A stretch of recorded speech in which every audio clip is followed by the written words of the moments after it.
প্রিয় শিক্ষার্থীরা, আসসালামু আলাইকুম। আমি লায়লা নার্গিস কামাল, সহযোগী অধ্যাপক, অর্থনীতি বিভাগ, ঢাকা কলেজ, ঢাকা। অর্থনীতি বিভাগের অনার্স প্রথম বর্ষের ছাত্রদের অনলাইন ক্লাসে স্বাগত জানাচ্ছি।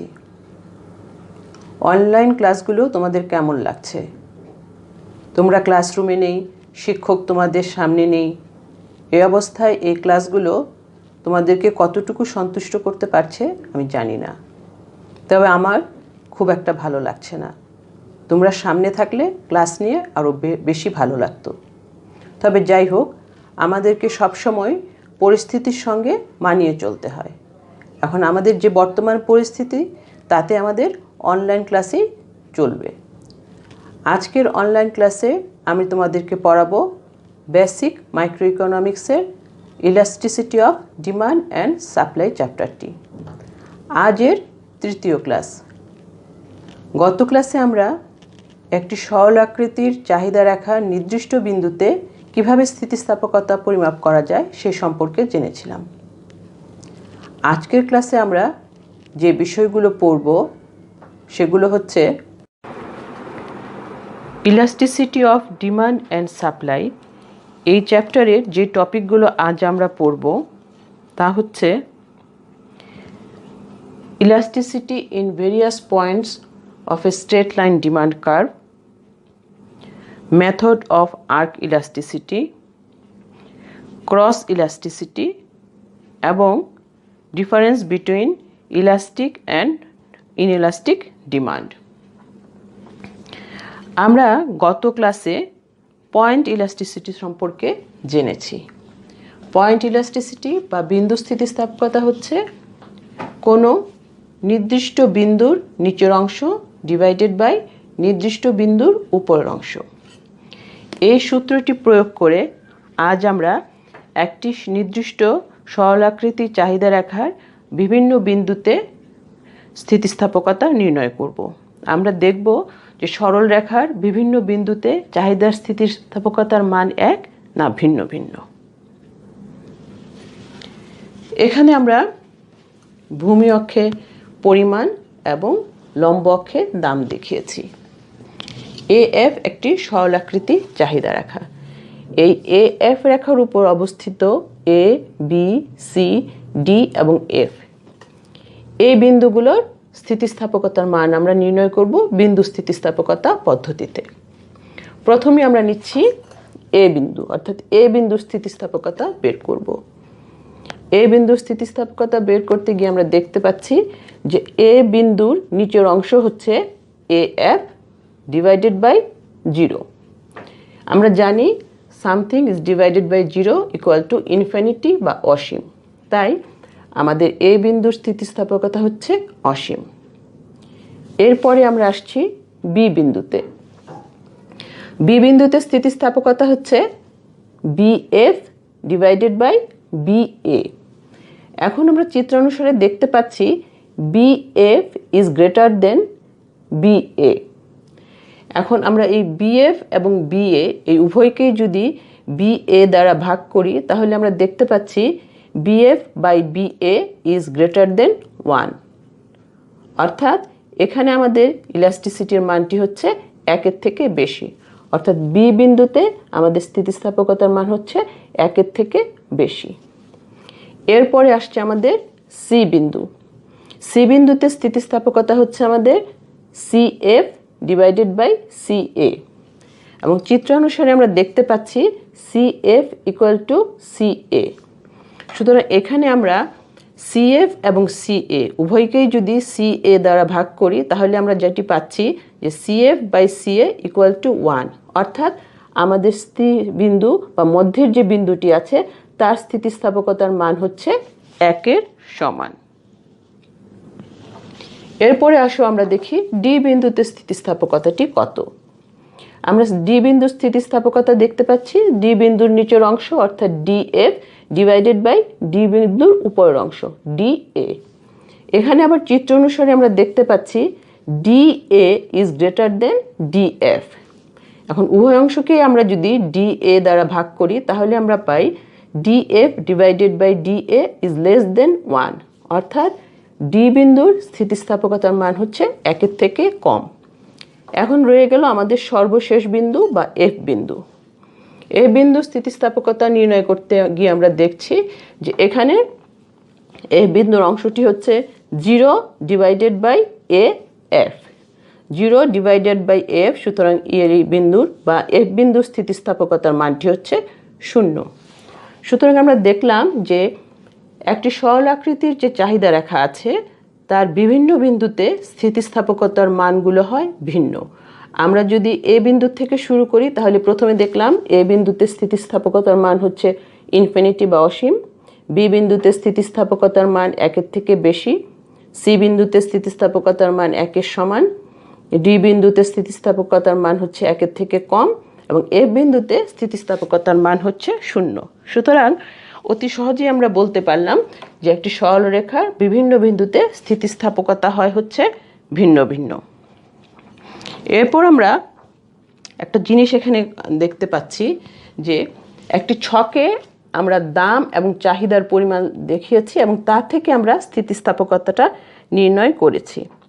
আমরা যে বিন্দু স্থিতিস্থাপকতাটা এতক্ষণ পড়লাম সেখানে আমরা দেখছি যে দামের সামান্য পরিবর্তনের ফলেই আমরা বিন্দু স্থাপকতা পদ্ধতিটি ব্যবহার করি। এখন দামের পরিবর্তন যদি বেশি হয় তাহলে চাহিদা রেখার উপর দুটি বিন্দুর দূরত্ব বেশ চোখে পড়ে। এ অবস্থায় বিন্দু স্থিতিস্থাপকতা পদ্ধতি গ্রহণ করলে ভিন্ন ফল আসে। অর্থাৎ এখানে আরও বলা যায় যে চাহিদার পরিবর্তন এবং দামের পরিবর্তন হিসাব করতে গিয়ে পুরানো দামের চাহিদা ও নতুন দামের চাহিদা ভিত্তিতে যদি আমরা বের করি স্থিতিস্থাপকতা তাহলে ফলাফল হয় ভিন্ন, যেটি আমরা এই ছকে দেখতে পাচ্ছি। এখানে আমাদের প্রাথমিক দাম 60 টাকা এবং চাহিদা হচ্ছে 400 একক, পরবর্তীত দাম হচ্ছে 50 টাকা এবং চাহিদা হচ্ছে 900 একক। এখন আমি আমাদের স্থিতিস্থাপকতার সূত্রে যদি 60কে P1 অর্থাৎ প্রাথমিক দাম এবং 400কে Q1 প্রাথমিক চাহিদা ধরে নিয়ে হিসাবটি বের করি তাহলে দেখো এখানে আমাদের স্থিতিস্থাপকতার মান বের হচ্ছে 7.5। আবার যদি আমি এখানে 50 এবং 900 এটাকে প্রাথমিক দাম এবং প্রাথমিক চাহিদা ধরে নিয়ে স্থিতিস্থাপকতার মান বের করি তাহলে কিন্তু স্থিতিস্থাপকতার মান আসছে 2.72। অর্থাৎ আমাদের দুই ক্ষেত্রে দুই রকমের স্থিতিস্থাপকতার মান আমরা পাচ্ছি। স্বাভাবিকভাবেই এটি আমাদের মাঝখানে একটু বিভ্রান্তির সৃষ্টি করে এবং এই বিভ্রান্তি দূর করার জন্যই আমরা অন্য আরেকটি স্থিতিস্থাপকতা পদ্ধতি এখানে জানব। সেটি হচ্ছে আমাদের আর্ক ইলাস্টিসিটি বা বৃত্তচাপ স্থিতিস্থাপকতা। আর্ক ইলাস্টিসিটি বা বৃত্তচাপ স্থিতিস্থাপকতা চাহিদা রেখার দুটি বিন্দুর মধ্যবর্তী দূরত্বের স্থিতিস্থাপকতা পরিমাপ করাকে বলা হয় বৃত্তচাপ স্থিতিস্থাপকতা। প্রকৃতপক্ষে এখানে দুটি বিন্দু সম্বলিত অংশের মধ্যবিন্দুর স্থিতিস্থাপকতা পরিমাপ করা হয়।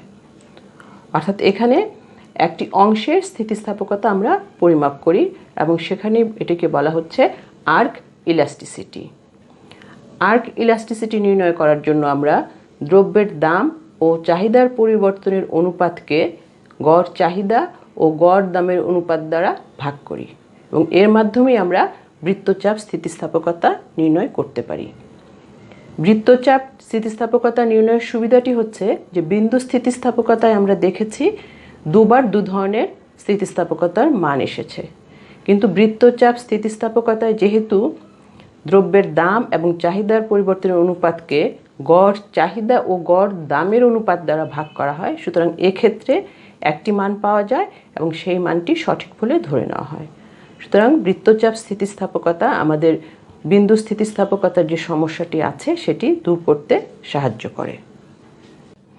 এখন আমরা বৃত্তচাপ স্থিতিস্থাপকতার সূত্রটি একটু দেখি। বৃত্তচাপ স্থিতিস্থাপকতার সূত্রটি হচ্ছে elasticity of arc equal to del Q by del P, অর্থাৎ দ্রব্যের দাম ও চাহিদার পরিবর্তনের অনুপাত তাকে আমরা ভাগ করছি Q0 plus Q1 divided by 2 divided by P0 plus P1 divided by 2, অর্থাৎ গড় চাহিদা ও গড় দামের অনুপাত দ্বারা। এখানে লক্ষণীয় যে প্রাথমিক দাম ও চাহিদার সাথে পরিবর্তিত বা নতুন দাম ও চাহিদাকেও বিবেচনা করা হয়েছে, যার ফলে আমাদের যে আগের বিন্দু স্থিতিস্থাপকতার সূত্রে যে সমস্যাটি দেখা দিয়েছিল এটি এখানে আর দেখা দিবে না। এই সূত্রটিকেই আমরা যদি একটু পরিবর্তন করে লিখি, শেষ পর্যন্ত সেই সূত্রটি গিয়ে আমাদের দ্বারা elasticity of arc equal to del Q divided by del P into P not plus P one divided by Q not plus Q one. এটি হচ্ছে আমাদের বৃত্তচাপ স্থিতিস্থাপকতার সূত্র। এখন আমরা চিত্রের সাহায্যে এটি দেখছি।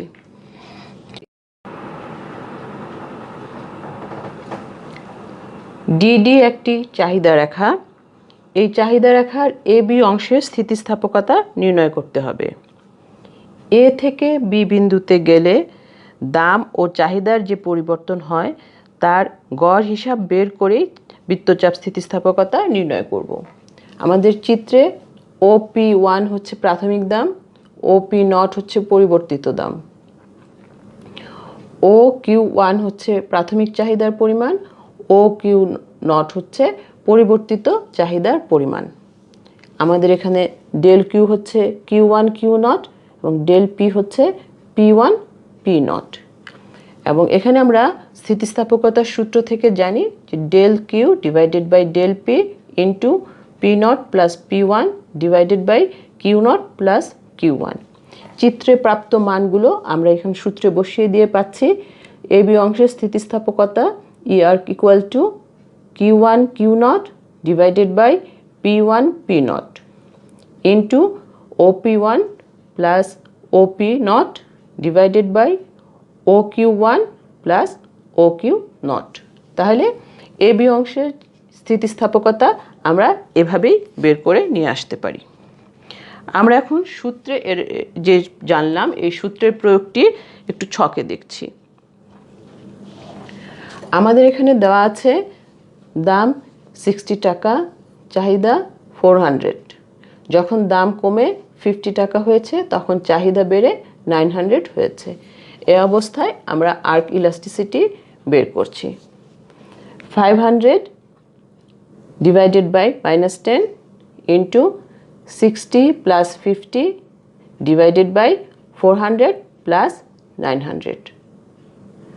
এই সূত্রে আমরা যে প্রাপ্ত সূত্রটি ছিল সেখানে আমরা এখানে মানগুলো বসিয়ে দিয়েছি এবং সেটি হিসাব নিকাশ করে আমাদের যে স্থিতিস্থাপকতার মান বেরিয়েছে তা হচ্ছে 4.2। এটাই হচ্ছে আমাদের বৃত্তচাপ স্থিতিস্থাপকতা। সুতরাং বৃত্তচাপ স্থিতিস্থাপকতা বের করতে হলে যে মানগুলো আমাদের দেওয়া আছে সেগুলো সূত্র অনুযায়ী বসিয়ে দিলেই অতি সহজেই আমরা বৃত্তচাপ স্থিতিস্থাপকতার মান নির্ণয় করতে পারব। এরপর আমরা যেটি জানব সেটি হচ্ছে ইনকাম ইলাস্টিসিটি বা আয় স্থিতিস্থাপকতা। দ্রব্যের চাহিদা শুধুমাত্র দাম দ্বারা প্রভাবিত হয় না, এখানে আয় বা ইনকাম একটি গুরুত্বপূর্ণ ভূমিকা রাখে। আয়ের পরিবর্তন হলেও দ্রব্যের চাহিদার পরিবর্তন হয়। আয়ের শতকরা বা আপেক্ষিক পরিবর্তনের ফলে চাহিদার পরিমাণের যে শতকরা বা আপেক্ষিক পরিবর্তন হয় এই দুয়ের অনুপাতকে বলা হয় চাহিদার আয় স্থিতিস্থাপকতা। এ প্রসঙ্গে অধ্যাপক লিপসি বলেছেন, আয়ের পরিবর্তনের ফলে কোনো দ্রব্যের চাহিদা সাড়া দেবার মাত্রাকে চাহিদার আয় স্থিতিস্থাপকতা বলে। আয় স্থিতিস্থাপকতা আলোচনার সময় দ্রব্যের দাম স্থির থাকে বলে ধরে নেওয়া হয়, অর্থাৎ এখানে দ্রব্যের চাহিদা দামের উপর নির্ভর না করে ব্যক্তির আয়ের উপরে নির্ভর করে এবং আয়ের শতকরা পরিবর্তনের ফলে চাহিদার পরিমাণের যে শতকরা পরিবর্তন হয় এই দুয়ের অনুপাতের দ্বারাই আমরা আয় স্থিতিস্থাপকতা নির্ণয় করে থাকি। চাহিদার আয় স্থিতিস্থাপকতার সূত্রটি হচ্ছে চাহিদার পরিমাণের শতকরা পরিবর্তন ডিভাইডেড বাই আয়ের শতকরা পরিবর্তন।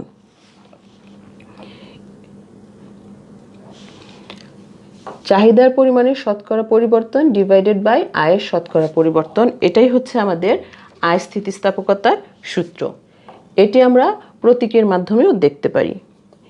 আই স্থিতিস্থাপকতা equal to the percentage change in quantity divided by percentage change in income. এটিকে আমরা যদি আরেকটু গুছিয়ে লিখি তাহলে লিখতে পারি income elasticity equal to del Q divided by Q into 100 divided by del Y divided by Y into 100। তারপরে আসছে আমাদের income elasticity equal to del Q divided by Q divided by del Y divided by Y. Elasticity equal to del Q divided by Q into Y by del Y. তাহলে আমাদের income ইলাস্টিসিটির সূত্রটি দাঁড়ালো del Q divided by del Y into Y by Q. এখানে EY হচ্ছে চাহিদার আয় স্থিতিস্থাপকতা, ডেল কিউ হচ্ছে চাহিদার পরিমাণের পরিবর্তন, ডেল ওয়াই হচ্ছে আয়ের পরিবর্তন, কিউ হচ্ছে প্রাথমিক চাহিদার পরিমাণ এবং ওয়াই হচ্ছে প্রাথমিক আয়। তাহলে চাহিদার আয় স্থিতিস্থাপকতার সূত্রটি আমরা জানতে পারলাম, সেটি হচ্ছে E Y equal to del Q divided by del Y into Y divided by Q. এখন আমরা জানব এই যে চাহিদার আয় স্থিতিস্থাপকতা এটি কত ধরনের। চাহিদার আয় স্থিতিস্থাপকতা 5 ধরনের। প্রথমত হচ্ছে ইনকাম ইলাস্টিসিটি ইকুয়াল টু 0। আয়ের পরিবর্তনে দ্রব্যের চাহিদার কোনো পরিবর্তন হয় না, সেক্ষেত্রে আমাদের আয় স্থিতিস্থাপকতার মান হয় 0-এর সমান। এরপর হচ্ছে ইনকাম ইলাস্টিসিটি ইকুয়াল টু 1। এখানে আয়ের পরিবর্তনের হার এবং চাহিদার পরিমাণের পরিবর্তনের হার সমান হয় এবং সেক্ষেত্রেই আমাদের আয় স্থিতিস্থাপকতা হচ্ছে এককের সমান হয়ে থাকে। তৃতীয় রকম হচ্ছে income elasticity is greater than 1।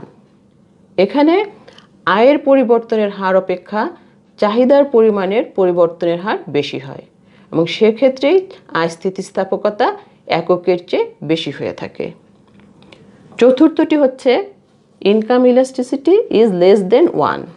এখানে আয়ের পরিবর্তনের হার অপেক্ষা চাহিদার পরিমাণের পরিবর্তনের হার কম হয়, অর্থাৎ আয় যে হারে পরিবর্তন হয় চাহিদা তার থেকে কম হারে পরিবর্তিত হয়। এক্ষেত্রে চাহিদার আয় স্থিতিস্থাপকতা হয় এককের চেয়ে কম। এবং সর্বশেষ যেটি সেটি হচ্ছে income elasticity equal to infinity. আয়ের পরিবর্তন ছাড়াই যদি অন্য কোনো কারণে চাহিদার পরিবর্তন হয় তবে চাহিদার আয় স্থিতিস্থাপকতা অসীম হয়।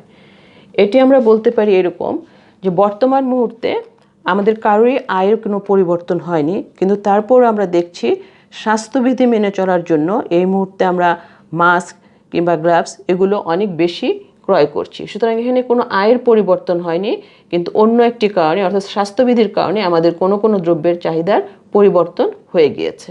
এক্ষেত্রে আমাদের স্থিতিস্থাপকতার মানটি অসীম হয়। চাহিদার আয় স্থিতিস্থাপকতার মান থেকে আমরা দ্রব্যের প্রকৃতি সম্পর্কে জানতে পারি। নিত্য প্রয়োজনীয় দ্রব্য, ভোক্তার আয় যত শতাংশ বাড়ে তার চেয়ে কম শতাংশ চাহিদার পরিমাণ বাড়ে, সেই ধরনের মানের ক্ষেত্রে আমরা দ্রব্যটিকে বলি নিত্য প্রয়োজনীয় দ্রব্য। সেক্ষেত্রে আমাদের আয় স্থিতিস্থাপকতার মানটি হয় 1-এর চেয়ে কম। আমাদের যে নর্মাল চাল ডাল ইত্যাদি আছে সেগুলি হচ্ছে আমাদের নিত্য প্রয়োজনীয় দ্রব্যের উদাহরণ।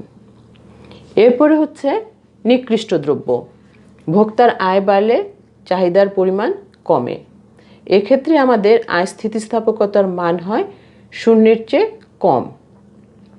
স্বাভাবিকভাবে আমরা জানি যে আয় বাড়লে চাহিদার পরিমাণ বাড়বে, কিন্তু কিছু কিছু দ্রব্য আছে যে দ্রব্যগুলোর ক্ষেত্রে ভোক্তার আয় বাড়লে চাহিদার পরিমাণ কমে যায়, সেই দ্রব্যগুলোকে আমরা বলি নিকৃষ্ট দ্রব্য।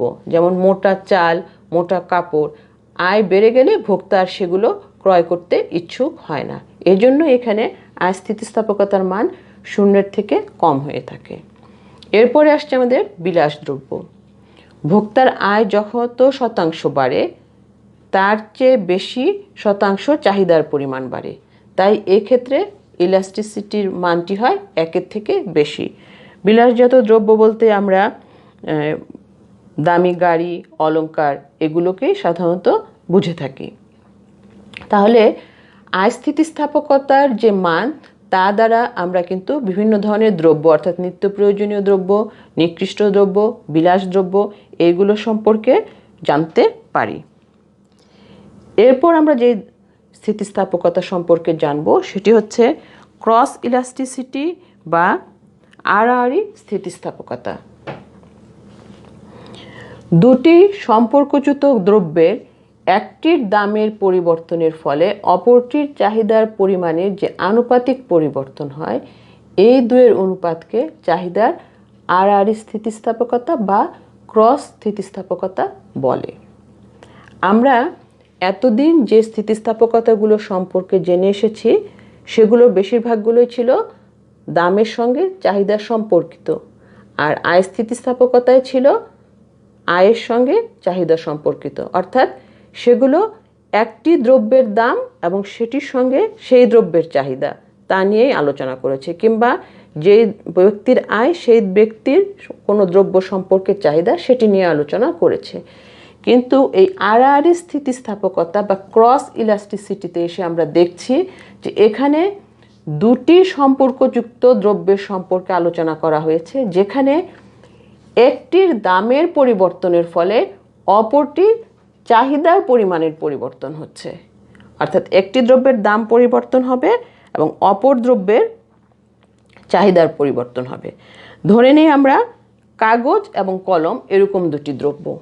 তাহলে এক্ষেত্রে যদি কাগজের দাম বেড়ে যায় তাহলে দেখা যাবে যে কলমের চাহিদা কমে যাচ্ছে। কেন?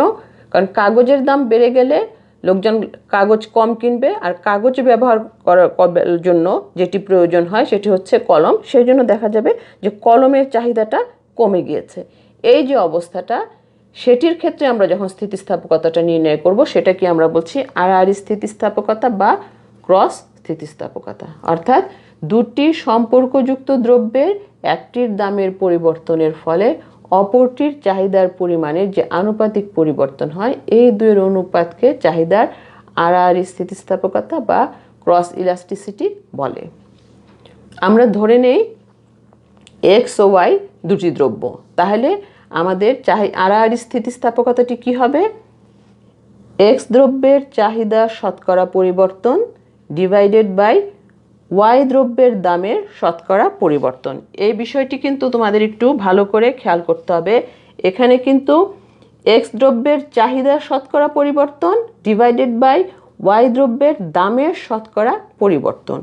এটি যদি আমরা একটু প্রতীকের মাধ্যমে দেখি তাহলে বলতে পারি the percentage changes in quantity of X divided by the percentage changes in price of Y. Then del qx divided by qx into 100 divided by del py divided by py into 100. তা থেকে আমরা পাচ্ছি del qx divided by qx divided by del py divided by py, এবং তার উপরে আমরা পাচ্ছি del qx divided by qx into py divided by del py। ফলশ্রুতিতে আমাদের ক্রস ইলাস্টিসিটি দাঁড়াচ্ছে del qx divided by del py into py by qx। এখানে cross elasticity হচ্ছে x ও y দ্রব্যের আড়াআড়ি স্থিতিস্থাপকতা, del qx হচ্ছে x দ্রব্যের চাহিদার পরিবর্তন, del py হচ্ছে y দ্রব্যের দামের পরিবর্তন, qx হচ্ছে x দ্রব্যের প্রাথমিক চাহিদা এবং py হচ্ছে y দ্রব্যের প্রাথমিক দাম। এখন আমরা একটি ক্রস ইলাস্টিসিটি নির্ণয় করে দেখি। ধরি x ও y দুটি দ্রব্য। y দ্রব্যের দাম বৃদ্ধি পেয়ে 50 টাকা থেকে 100 টাকা হওয়ায় এক্স দ্রব্যের চাহিদা 10 একক থেকে বৃদ্ধি পেয়ে 15 একক হয়।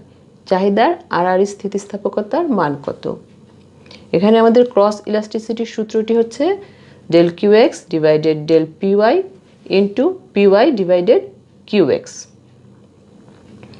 ডেল কিউ এক্স হচ্ছে এক্স দ্রব্যের পরিমাণ পরিবর্তিত কতটুকু হয়েছে সেটি, এবং ডেল পিওয়াই হচ্ছে ওয়াই দ্রব্যের দামের পরিমাণ কতটুকু পরিবর্তিত হচ্ছে সেটি বোঝাচ্ছে। পিওয়াই হচ্ছে ওয়াই দ্রব্যের দাম এবং কিউ এক্স হচ্ছে এক্স দ্রব্যের চাহিদা। এক্ষেত্রে আমাদের ডেল কিউ এক্স হচ্ছে 15 মাইনাস 10, ডেল পিওয়াই হচ্ছে 100 মাইনাস 50। পিওয়াই হচ্ছে আমাদের 50 অর্থাৎ প্রাথমিক যে দামটি আমাদের ছিল, এবং কিউ এক্স হচ্ছে 10 যা ছিল কিনা আমাদের চাহিদার প্রাথমিক পরিমাণ। তা থেকে হিসাব নিকাশ করে আমরা যেটি পাচ্ছি সেটা হচ্ছে আমাদের ক্রস ইলাস্টিসিটির মান হচ্ছে হাফ।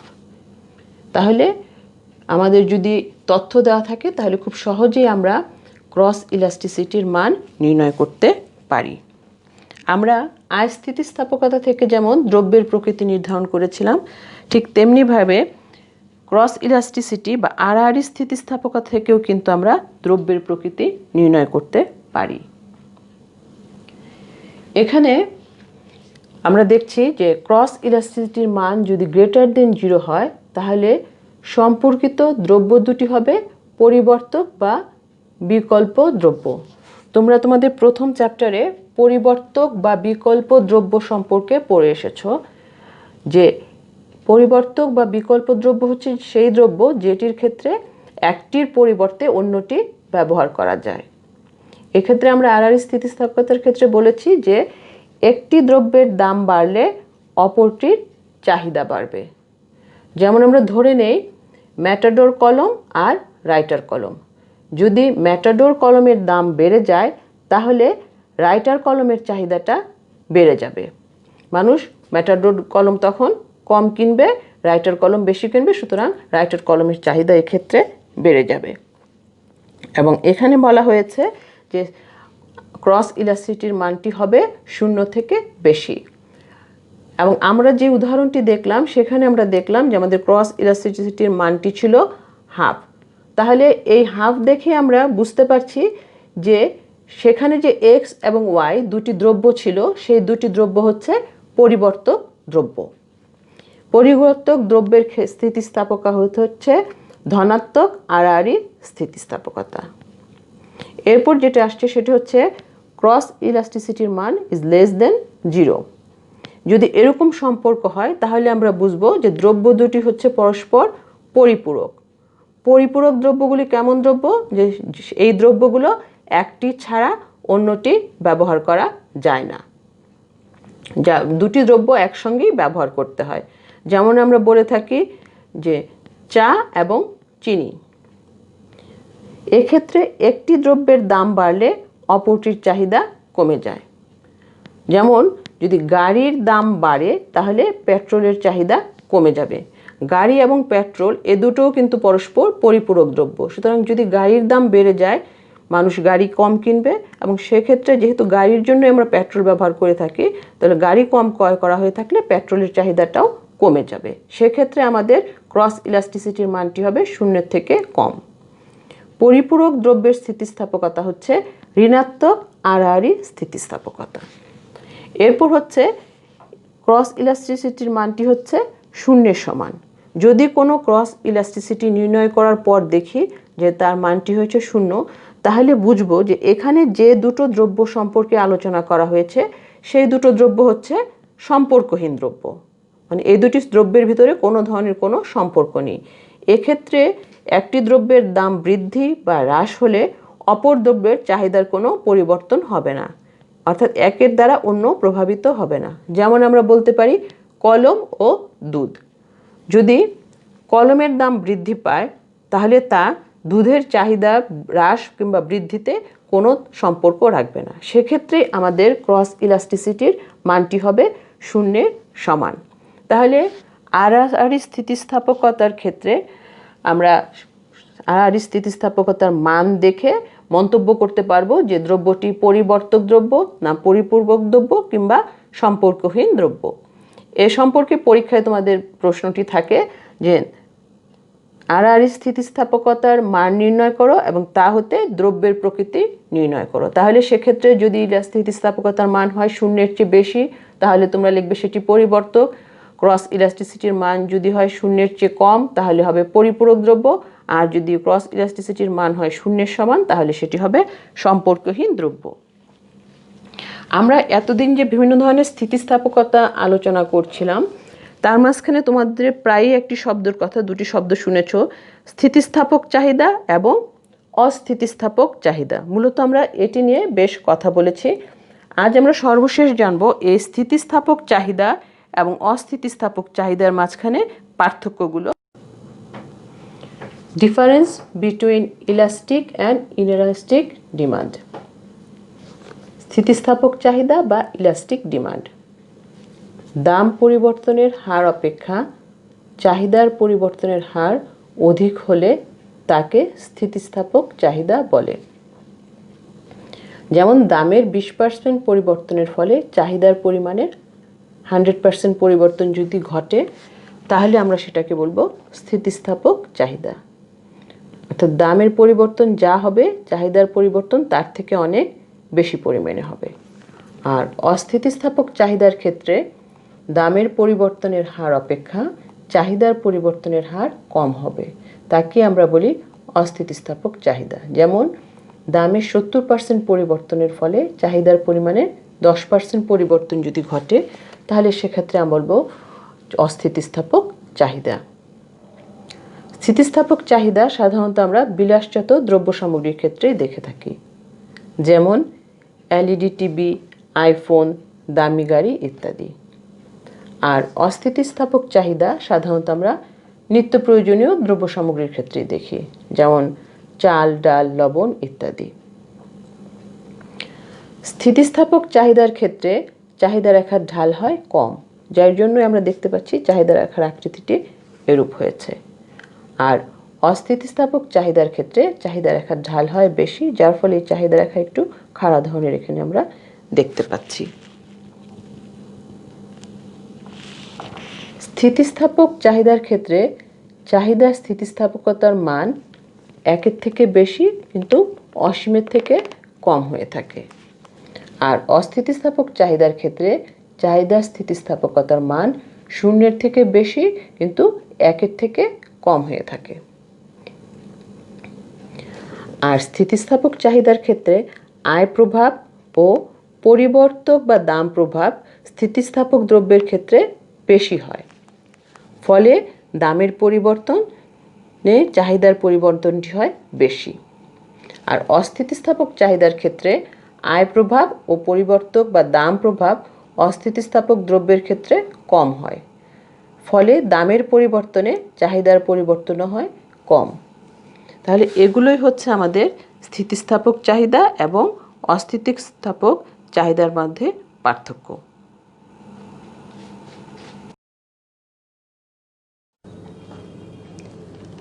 আজ আমরা তোমাদেরকে পড়ালাম একটি নির্দিষ্ট সরলাকৃতির চাহিদা রেখার বিভিন্ন বিন্দুতে স্থিতিস্থাপকতা নির্ণয় করা, আয় স্থিতিস্থাপকতা, আড়াআড়ি স্থিতিস্থাপকতা, স্থিতিস্থাপক এবং অস্থিতিস্থাপক চাহিদার মধ্যে পার্থক্য, এই বিষয়গুলো। এই সবগুলো বিষয়ই তোমাদের জন্য খুব গুরুত্বপূর্ণ। এগুলো তোমাদের পরবর্তী পড়ার জন্য যেমন কাজে লাগবে, ঠিক তেমনিভাবে এটি পরীক্ষার জন্য খুবই গুরুত্বপূর্ণ। বিভিন্ন সময়ই এই টপিকগুলোর উপরে প্রশ্ন হয়ে থাকে। এজন্যই এই টপিকগুলো তোমরা বুঝে পড়বে। বুঝে পড়লে এগুলো ভুল হওয়ার আর কোনো সম্ভাবনা থাকবে না এবং সঠিকভাবেই তোমরা প্রশ্নের উত্তরগুলো দিতে পারবে। আশা করি তোমরা ক্লাসটি বুঝতে পেরেছো। যারা তোমরা এতক্ষণ আমার সঙ্গে ক্লাস করলে তাদের সবাইকে আমি আন্তরিক ধন্যবাদ জানাচ্ছি এবং আগামী ক্লাস দেখার জন্য আমন্ত্রণ জানাচ্ছি। আবারও ধন্যবাদ। আল্লাহ হাফেজ।